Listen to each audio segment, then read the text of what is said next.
नमस्कार बंधुगण welcome to dear class 365 YouTube channel आपण मानक स्वागत पिला माने गोटे नोटिस आसी ओ डबल एसी तरफ एग्जाम रिलेटेड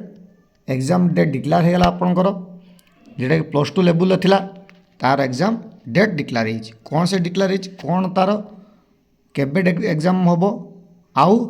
कौन प्रिपेरेसन बा केबेडू एडमिट कार्ड एभेलेबल हे जाना ता विषय ता पूर्व आपण मैंने जदि आमर channel dear class 365 YouTube channel subscribe कर चैनल को सब्सक्राइब कर दिंतु वीडियो को देखुं लाइक करें लाइक कर दिंतु शेयर कर सांगसाथी मान पाखक आउ जहाँ भी डाउट रो कमेंट करेंगे मुझे सल्व करने चेष्टा करेंगे 24 आवर्स भितर। तो चलतु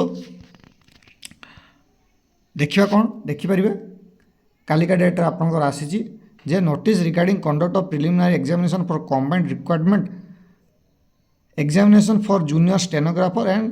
जूनियर ग्रेड टाइपिस्ट। तो तार ओपन करवा केबे कौन एग्जाम रोची तो देखा तार एग्जाम जेटा कि एग्जाम तुम 9 तारिख रे 9/2/2025 ताने फेब्रुआरी 9 तारिख मासे रहा एप्रोक्सीमेट बुझीगला यथाशीघ्र प्रिपेरेसन जदि कर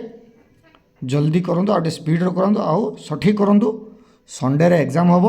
OMR बेस्ड रे हम बुझीगला आ जार एडमिट कार्ड टी तुम एभेलेबल ओ डबल एसी रे जदि 9 तारिख अच्छी पिला माने एप्रोक्सीमेट धरी नियंतु तुम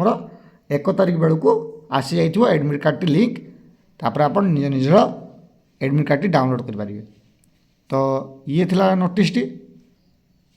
आउ जदि डाउट अच्छी ताने कमेंट करूँ चैनल को सब्सक्राइब करना चैनल को सब्सक्राइब कर दिंतु यही भाया समस्त प्रकार अपडेट आपण पाख जाकि सठिक समय जाकि पहुँच। धन्यवाद।